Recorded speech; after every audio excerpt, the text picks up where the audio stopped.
नमस्कार, आप देख रहे हैं समर्थ सहारा न्यूज। आपके साथ मैं हूं वैशाली। आइए रुक करते हैं आज की खबरों की ओर। रउआ लोगन के हमार प्रणाम। का हाल बा? हमारा कराकाट के भाई बहन लोग ठीक है ना? 24 के चुनाव के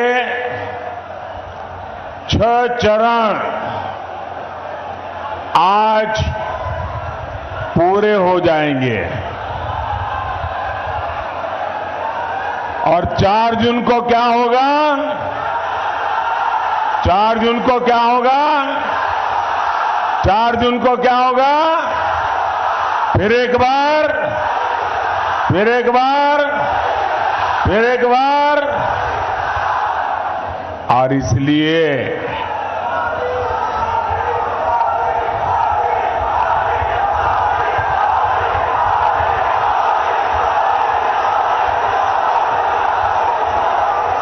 मैं इस चुनाव में हिंदुस्तान के हर कोने में गया हूं। सालों से राजनीति में काम किया, संगठन में काम किया और मैंने देखा है कि बिहार के लोगों में राजनीति का आकलन करने का जो सामर्थ्य है वो अद्भुत है। और बिहार के लोग इन चीजों में इतने पक्के होते हैं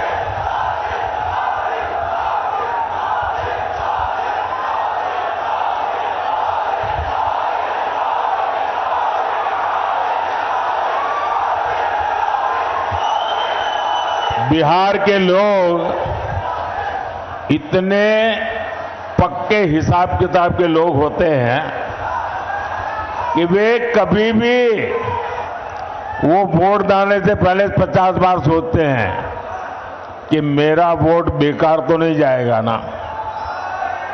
ये समझ बहुत कम लोगों को होती है जो बिहार को है।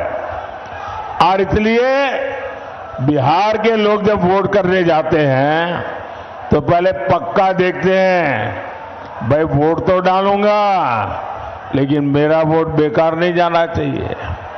वो सोचता है जिसकी सरकार बनना पक्का है वोट तो उसी को डालूंगा। है कि नहीं बिहार का ऐसा? बिहार निर्णायक होता है और इसलिए मुझे पक्का भरोसा है कि बिहार के लोग इस बार वोट डाल करके प्रधानमंत्री भी पक्का कर लेंगे। साथियों, 4 जून की शाम होते होते बिहार में एक और काम होगा।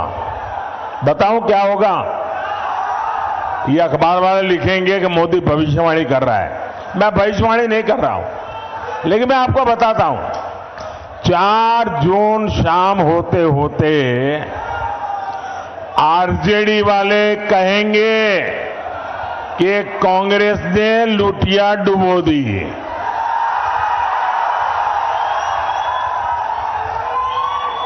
एक दूसरे के कपड़े फाड़ना शुरू करेंगे।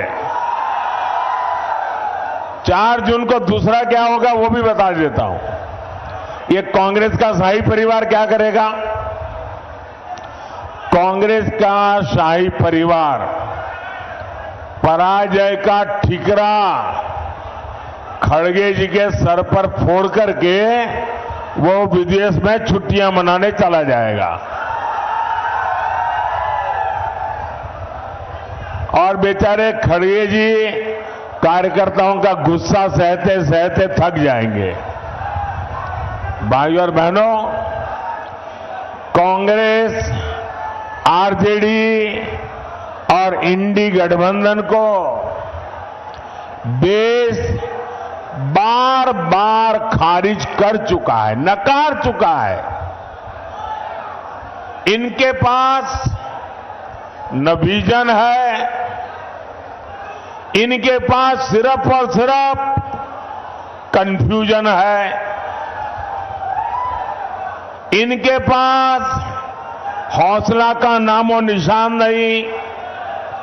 इनके पास हताशा ही भरी पड़ी है।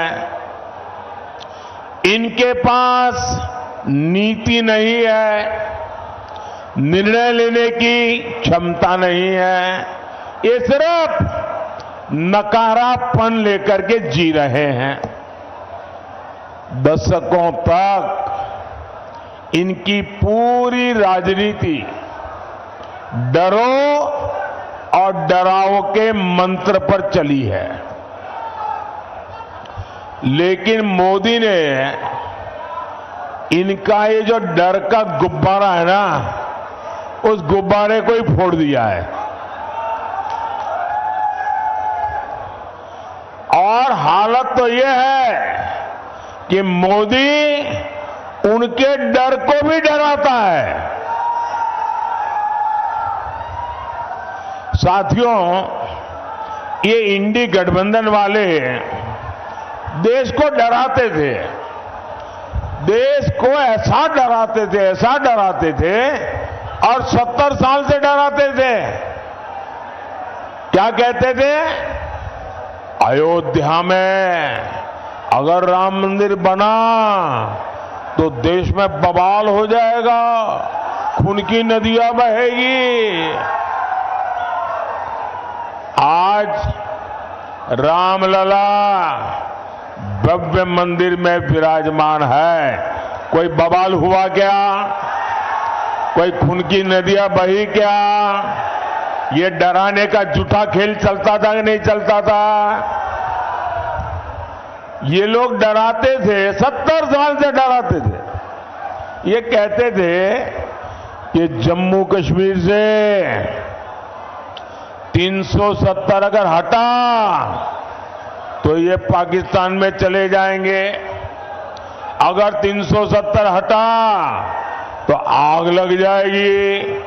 अगर 370 हटा तो देश में बम धमाके होंगे। भांति भांति की धमकियां और डर पैदा करना। मोदी इनकी न धमकियों से डरा है, न कभी रुका है। धारा 370 हटा के नहीं हटा? धारा 370 की दीवार गई कि नहीं गई? कश्मीर और हिंदुस्तान के बीच की ये दीवार को तोड़ा कि नहीं तोड़ा? सीना तान के तोड़ा कि नहीं तोड़ा? मुझे बताइए, कहीं आग लगी क्या? कोई पाकिस्तान भाग गया क्या? देश में बम धमाके हुए क्या? डराते थे। साथियों, ये डरपोक कांग्रेस और ये डरपोक आरजेडी वाले अभी क्या कह रहे हैं? पाकिस्तान के पास परमाणु बम है, डरो। डरा रहे हैं। खुद में मसाला खाली हो गया तो उधर का मसाला दिखाते हैं। इसलिए पाकिस्तान के आतंकी जब चाहे भारत पर हमला करके चले जाते थे। ये डरपोक लोगों के कारण। मोदी इनकी तरह डरता नहीं है। मोदी ने सेना को कहा, जाओ घर में घुस करके मारो।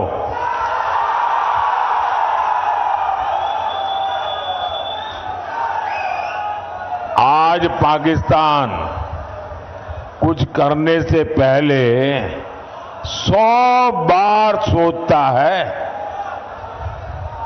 इसी कांग्रेस के राज में, आरजेडी के राज में ये नक्सलियों ने सबको डरा करके रखा था। मोदी डरता नहीं। आज नक्सलियों की सफाई पुरजोश चल रही है। साथियों, यही इंडी वाले एक और धमकी देते थे।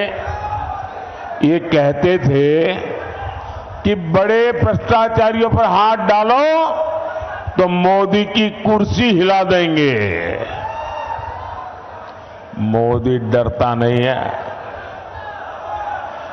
जिसने चोरी की है, जिसने गरीब को लूटा है, और कितना ही बड़ा शहंशाह क्यों ना हो, कितना ही बड़ा शहजादा क्यों ना हो, कितना ही बड़ा अपने आप को तीसमार का क्यों ना मानता हो, उसको जेल जाना पड़ेगा, जेल में जीना पड़ेगा। और रोज जेल की रोटी चबा करके ही उसकी जिंदगी पूरी होने वाली है।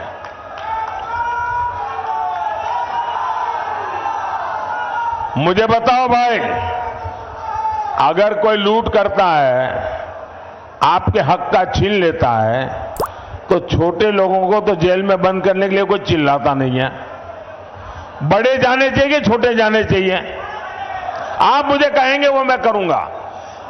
गुनाह किया है तो छोटा आदमी जेल जाना चाहिए कि सबसे बड़ा है वो जाना चाहिए?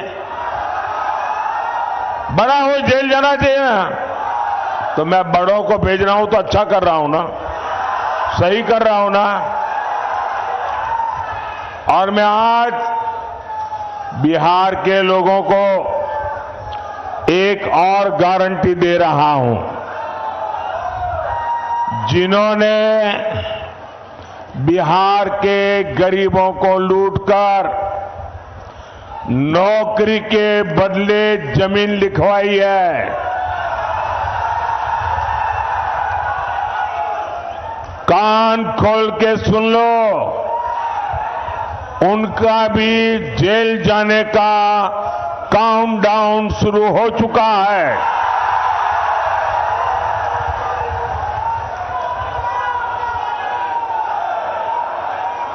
ये जैसे ही ये हेलीकॉप्टर में चक्कर मारने का समय उनका पूरा होगा, जेल का रास्ता तय हो जाएगा। बिहार को लूटने वालों को एनडीए सरकार छोड़ेगी नहीं। और ये एनडीए की गारंटी है, मोदी की भी गारंटी है। भाइयों और बहनों, ये इंडी गठबंधन वाले अपने राजनीतिक स्वार्थ के लिए कुछ भी कर सकते हैं। ये लोग बिहार और बिहारियों के अपमान के खिलाफ आवाज तक उठाते नहीं है। कांग्रेस के पंजाब के नेता ने बिहार से वहां काम करने गए, वहां मेहनत करके ईमानदारी से जीवन जीने वाले हमारे बिहारी मजदूर भाई बहनों का घोर अपमान किया, भद्दे शब्दों में अपमान किया।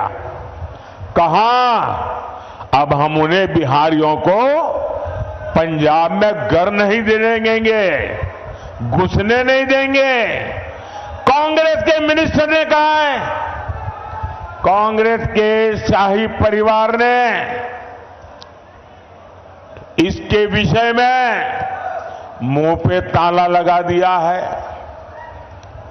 क्या कभी कांग्रेस के शाही परिवार ने बिहारियों के इतने बड़े अपमान के लिए बिहार से माफी मांगी क्या? बिहारियों से माफी मांगी क्या? और ये इनको लालटेन लेकर के मुजरा करने वाली जो जमात है, वे भी बिहारियों का अपमान हो रहा है और कांग्रेस के चरण चूम रहे हैं। कांग्रेस के खिलाफ एक शब्द बोलने को तैयार नहीं है, कांग्रेस का जवाब मांगने को तैयार नहीं है। आरजेडी में हिम्मत नहीं कि बिहारियों के अपमान पर वो कांग्रेस को एक शब्द भी बोल पाए।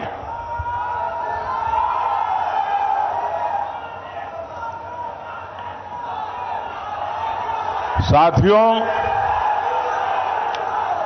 इंडी गठबंधन के एक साथी डीएमके के नेता ने बिहारियों के लिए बद्दी बद्दी गालियां बोली।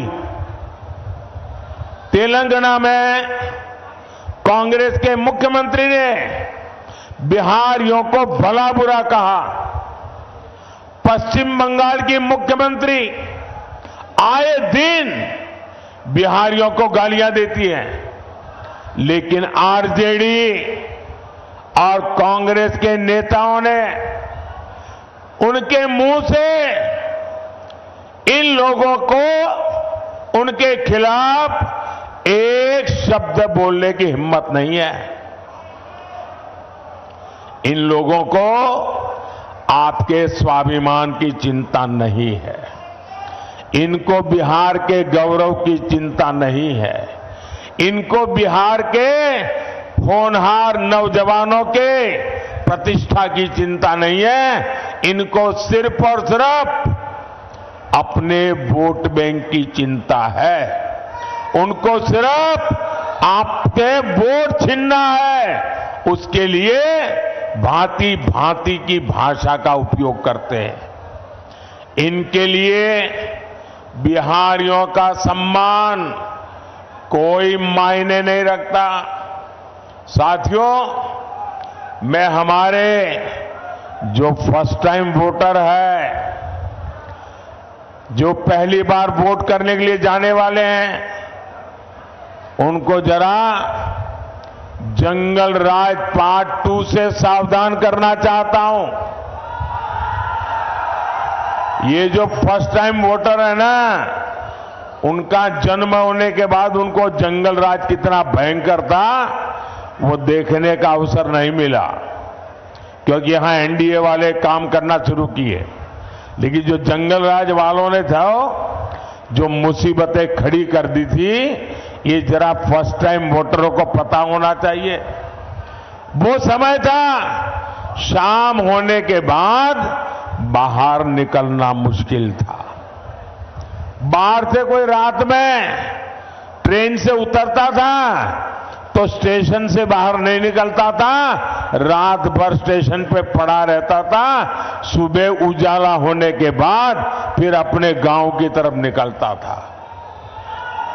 अपहरण, डकैती, हत्या, ये बिहार का दुर्भाग्य बन गया था। नीतीश जी के नेतृत्व में एनडीए सरकार बिहार को जंगल राज से बाहर लेकर आई है। वो गुंडे, वो डकैत, वो लुटेरे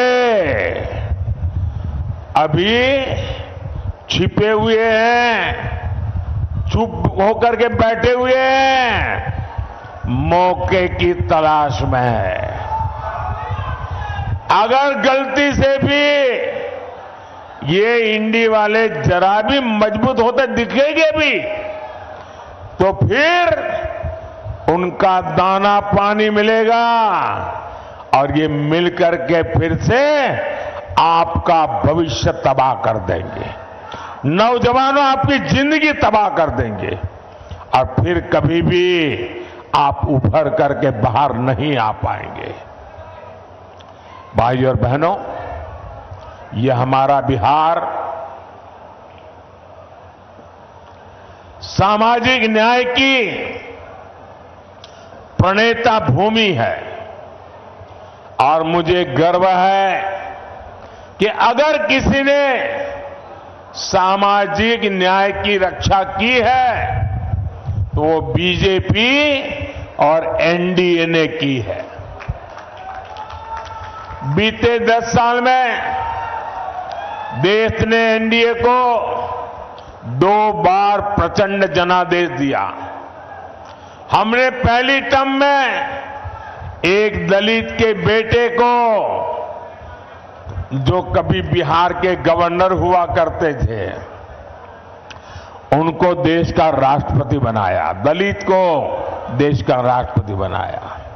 जब हमें 2019 में दूसरी बार अवसर मिला तो हमारे देश की एक आदिवासी बेटी को देश का राष्ट्रपति बनाया।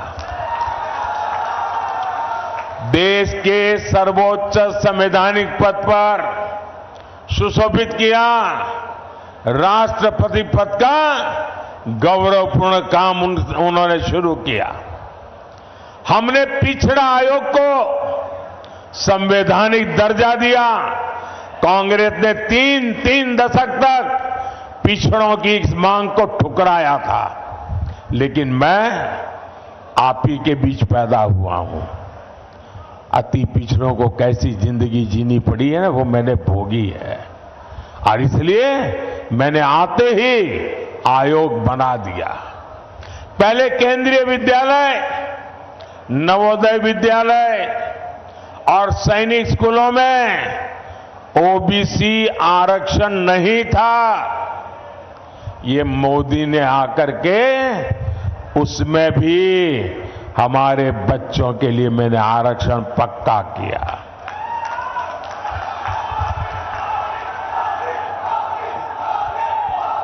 मेडिकल की पढ़ाई में भी केंद्रीय कोटे में पहली बार ओबीसी आरक्षण हमने लागू किया। ये हमारा ट्रैक रिकॉर्ड है। साथियों, इसकी विपरीत आज इंडी गठबंधन वाले एससी, एसटी, ओबीसी, अति पिछड़े, उनका सबका आरक्षण छीन किए की एक बहुत बड़ी साजिश रच रहे हैं। मैं देश को अवगत कराना चाहता हूं, ये मेरा कर्तव्य बनता है कि देश को मैं जानकारी दूं। इंडी गठबंधन ने हजारों शैक्षणिक संस्थानों में एससी, एसटी, ओबीसी, अति पिछड़ा को मिलने वाला आरक्षण बंद कर दिया, और वो सारा का सारा अब मुसलमानों के लिए रिजर्व कर दिया है। ये जो किया है वो मैं बताता हूं। एक ही झटके में दलितों, पिछड़ों, अति पिछड़ों, उनका आरक्षण खत्म कर दिया। इन्होंने संविधान को ताक पर रखकर मुस्लिम जातियों को रातों रात ओबीसी बना दिया, ओबीसी के हक का आरक्षण दे दिया। अभी आपने 2 दिन पहले कलकत्ता हाईकोर्ट का जजमेंट देखा होगा। कलकत्ता हाईकोर्ट ने ऐसी डांट लगाई है क्योंकि वहां 77 मुस्लिम जातियों को रातों रात ओबीसी बनाकर ओबीसी का हक उनको दे दिया था। भाइयों बहनों, हाईकोर्ट ने ऐसी थप्पड़ मारी है, उनको ठिकाने लगा दिया है। ये ऐसे आपके साथ धोखाबाजी करने वाले लोग हैं। ये संविधान की पीठ पे छुरा भोंकने वाले लोग हैं। लेकिन इनसे भी इनकी साजिशें कम नहीं हो रही है। साथियों, इंडी वाले चाहते हैं कि बार बार मुस्लिम आरक्षण का ये मामला कोर्ट में न फंसे, कोर्ट हर बार रिजेक्ट न करे। तब उपाय क्या?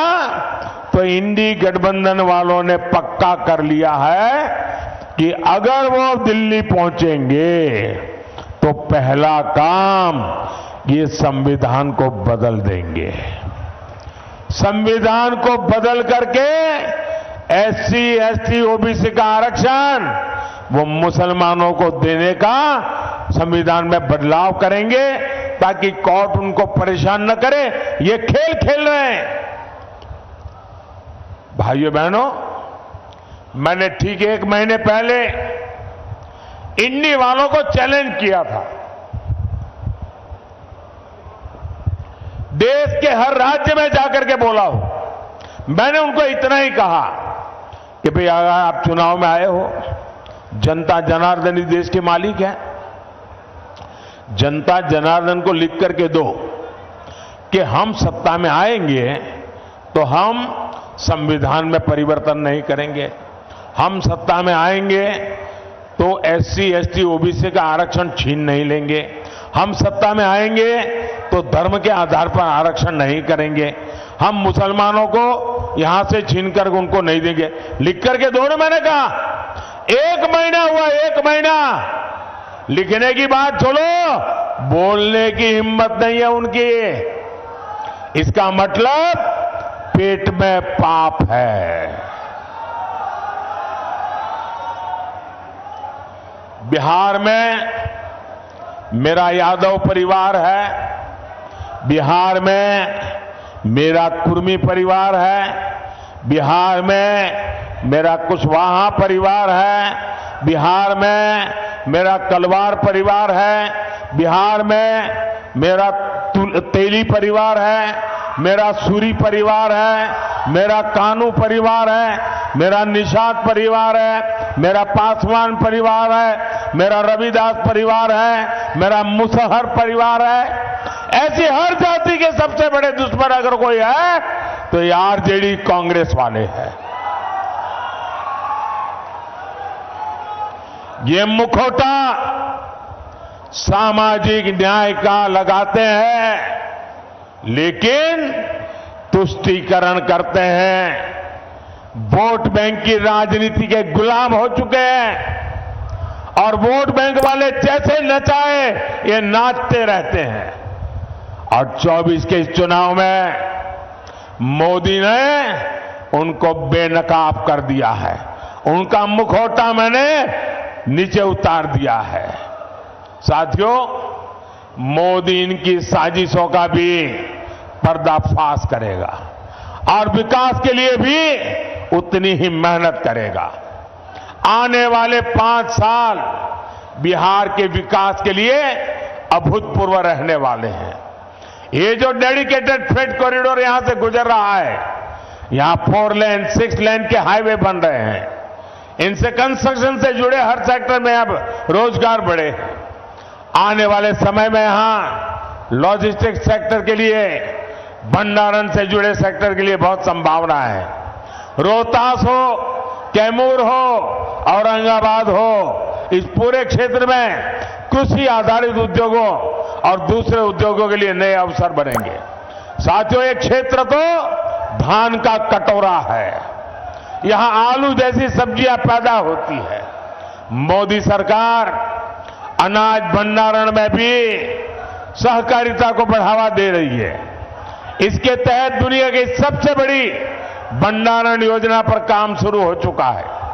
आने वाले 5 साल में सब्जियों के लिए कोल्ड स्टोरेज क्लस्टर भी हम बनाने जा रहे हैं। साथियों, यहां इतनी बड़ी संख्या में मेरी माताएं बहनें आई हुई हैं। उनका जीवन आसान बनाना गरीब के इस बेटे का संकल्प है। इसलिए मोदी ने मुफ्त अनाज और मुफ्त इलाज एक गारंटी दी है। अब तो मोदी माताओं बहनों को और भी गारंटी दे रहा है। पहली गारंटी, आने वाले सालों में 3 करोड़ बहनों को हम लखपति दीदी बनाएंगे। आने वाले दिनों में हर परिवार में जो बुजुर्ग है, 70 साल से ऊपर है, अगर वो बीमार है, इलाज की जरूरत है, तो उनके बेटे बेटी को इलाज का खर्चा नहीं करना पड़ेगा। ये दिल्ली में आपका बेटा इसका खर्चा करेगा। और एक काम मैं आपके लिए करना चाहता हूं, मैं आपका बिजली का बिल 0 करना चाहता हूं। और इसलिए हमने पीएम सूर्यघर मुफ्त बिजली योजना बनाई है। और मुफ्त घर बिजली योजना में आप अपने लिए तो मुफ्त में बिजली उपयोग करेंगे, ज्यादा बिजली आप बेच सकेंगे। और इसके लिए सरकार सोलर पैनल लगाने के लिए 75,000 रुपये तक की आर्थिक मदद हर परिवार को करेगा। 75,000 रुपया। और जैसे आपको मोदी सरकार में पक्का घर, शौचालय, नल से जल, सस्ता सिलेंडर मिला, वैसे ही मोदी अपनी हर गारंटी पूरी करेगा। मैंने गैस का सिलेंडर देने की गारंटी पूरी की कि ना की? जरा जोर से बताइए ना। मैंने गैस का सिलेंडर देने की गारंटी पूरी करी कि ना की? करी ना? तो इस बार मुझे गैस के सिलेंडर पर वोट भी चाहिए। भाइयों और बहनों, ये एमपी बनाने का नहीं, ये पीएम बनाने का चुनाव है। ये देश में एक मजबूत सरकार बनाने का चुनाव है। इसलिए आप जब कारागार से मेरे साथी उपेंद्र कुशवाहा जी को वोट डालेंगे तो वोट सीधा मुझे मिलेगा। सासाराम से शिवेश राम जी को दिया वोट सीधा मोदी को मिलेगा। आरा में आरके सिंह को दिया हुआ वोट सीधा मोदी को मिलेगा। आप घर घर जाकर मेरी ये बात पहुंचाइएगा और एक काम करिएगा। करेंगे? जरा जोर से बताइए, करेंगे? आप जाकर के हर घर में बताना कि वो मेरे खातिर, मेरे देश के खातिर विकसित भारत बनाने के लिए आपके गांव में जो भी देवस्थान हो, आपके गांव में जो भी तीर्थ स्थान हो, वहां जाकर के मेरी तरफ से परमात्मा के आगे मत्था टेकना। करेंगे? मेरी तरफ से परमात्मा को मत्था टेकेंगे अपने गांव में और मेरी तरफ से परमात्मा को मांगना कि विकसित भारत बनाने के लिए परमात्मा हमें आशीर्वाद दे। इतना काम करेंगे? पक्का करेंगे? बोलिए भारत माता की, भारत माता की, भारत माता की। बहुत बहुत धन्यवाद। इस खबर में फिलहाल इतना ही। आगे की तमाम अपडेट्स की जानने के लिए जुड़े रहें समर्थ सहारा न्यूज़ के साथ। नमस्कार।